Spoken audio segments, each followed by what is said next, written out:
Amonyo mang ikaduha, primero urea. Dayon pagkuha na niya siya, pag subwak na niya. Oh. Wala na lang. Kanang nagkuha na siya, kanang nangunod na siya, unsa may inyong gi-apply nga spray? Wala na, gipasagdan na lang. Mao na lang yun ni siya. Ha?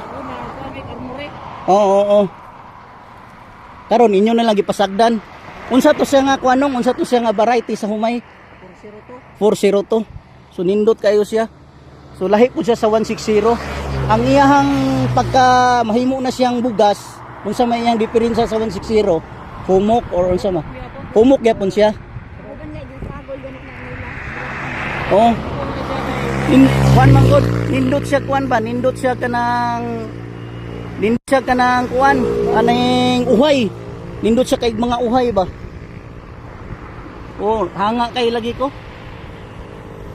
So salamat sa akong pag-interview ninyo gamay. Ato ning makuan kay ako lang ning gikuan ba, gi-vlog na ko ba. Gi-vlog na to. Oh. So, isang ngalan nimo, mother, manang. Nindot kay. Sinisa nya. Ikaw manong. Okay, salamat kayo. So daghang mahanga ining imong humay. Makuhaan kag kuan kanang example ba nila sa mga mananumay pag humay. Mga kani nga variety 402, no?